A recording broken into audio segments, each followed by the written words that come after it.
මෝඩ තරිදු චිත්‍රපටයේ ප්‍රධාන චරිතයක් වෙන තරිදු ඉන්නවා අපිත් එක්ක මෝඩ තරිදු ඉන්නේ. ඉතින් ඉතින් කොහොමද හිතන්නේ චිත්‍රපටය ගැන? අතරම සතුටුයි. ඉතින් කියන්න තියෙන්නේ ආදරණීය ප්‍රේක්ෂකයින්ට එන්න සිනමා වලට බලන්න මෝඩ තරිදු මිස් කරගන්න බෑ. මේක ආතල් ෆිල්ම් එකක්. ඒකයි. ඒ වගේම දැනගන්න කැමති ඒ ආතල්ෙක් කියන්නේ හැමෝම hina වෙලා එන චිත්‍රපටියෙන් එළියට එද්දී කොහොමද මේ ඒ කතාවේදී ඒ කියන්නේ සිනමාවට ඒක දැනෙන විදිය ප්‍රේක්ෂකයන්ට දැනෙන විදියට කොහොමද ඒ චරිතේ පනවුවේ? ඒක ගැන හරිම සතුටුයි. ඒ කියන්නේ අපේ චිත්‍රපටයේ අපි රංගපෑමක හොඳට දැනিলা තියෙනවා. ඉතින් මම හිතනවා ඒක පිටපතේ තියෙන වටිනාකමත් එක්ක පිටපතේ තියෙන බරත් එක්ක අපිට හරි පහසු වුණා මේ ෆිල්ම් එක කරන්න. ඉතින් ඒක ඉස්සරලා සහ මේ හැමෝගෙම කෙමිස්ට්‍රියත් එක්ක ලස්සනට පොඩි තිසර බණ්ඩාරව විශේෂයෙන්ම දක්වන්න ඕනේ.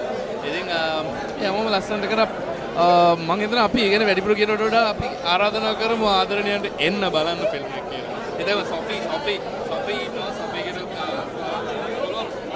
ඒ වගේම දැනගන්නද සොෆි ඉතින් සොෆි කියන චරිතයට පණපෙවේ කොයි විදියටද කොයි වගේ දේවල් වලටද මුහුණ දුන්නේ?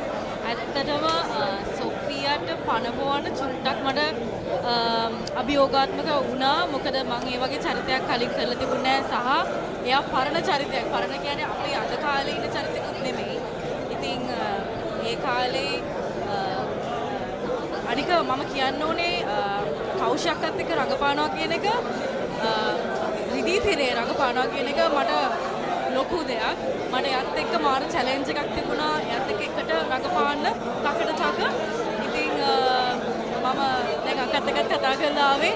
ඉතින් හරිම සතුටුයි සහ සූර්ය මතක් කරන්න ඕනේ. මට මාර සපෝට් එකක් දුන්නා. ලේසි වුණේ නැහැ.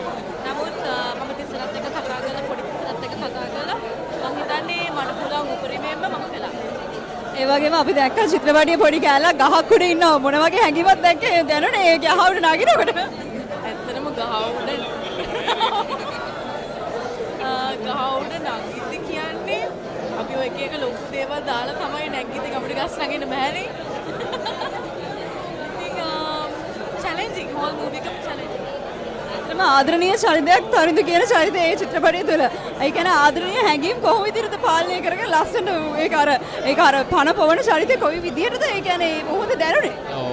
ඇත්තටම චරිතයක් කරනකොට අපි ඒ වෙනුවෙන් කැපකිරීම කරනවා. ඒ කියන්නේ හොඳට පිටපත ඇතුලේ අපි ජීවත් වෙනවා. ඉතින් සූර්ය අමතක කරලා චරිත ජීවත් වෙනකොට හරි පහසුයි. අනිත් වටපිටාවෙත් ඒ කෙමිස්ට්‍රියත් ඒ විදිහටම සපෝට් වෙනකොට I think අපි මේ හිට වැඩ කර ඔක්කොම යං සෙට් එකක්. මම හිතනවා කෞශල්‍යයක් වුණත් වයසින් අපිට වැඩි කියලා කියන්නේ මොකද කෞශල්‍යයක්ත් අපේ වයසට වෙවිලා වගේ තමයි වැඩ කරේ.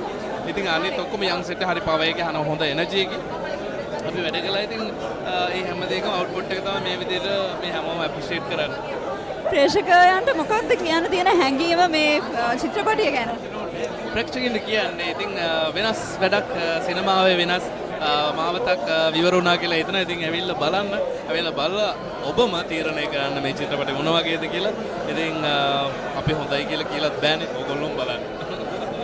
ඔයාලා මොකද හිතන්නේ මේ චිත්‍රපටය ගැන ප්‍රේක්ෂකයන්ට කියන්න? මට කියන්න තියෙන සූර්ය කියපු දෙයම තමයි අනිවාර්යයෙන්ම ඕගොල්ලෝ එන්න ඕගලන්ගේ අදහස් අපිට කියන්න ඕගලන්ට දැනෙන්නේ කොහොමද කියන එක අපිම කියලා හරියන්නේ නැහනේ.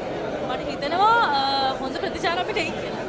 අනිවාර්යෙන් මොකද මේ ෆිල්ම් එක තුල ඇත්තටම ජීවත් වෙනවා හැමෝම එළියට ඇවිල්ලා දැන් මේ මොහොතේ ඉන්න හැමෝම hina මුසුව තමයි ඉන්නේ. ඒ තරම් ලස්සනයි ෆිල්ම් එක. ඉතින් බොහොම ස්තුතිවන්ත වෙනවා ඔය දෙන්නගේ චරිත දෙක. ඇත්තටම ලස්සනට ඒ චරිත දෙක නිරූපණය කරලා තියෙනවා මේ මොහොතේ. බොහොම ස්තුතියි දෙපළට.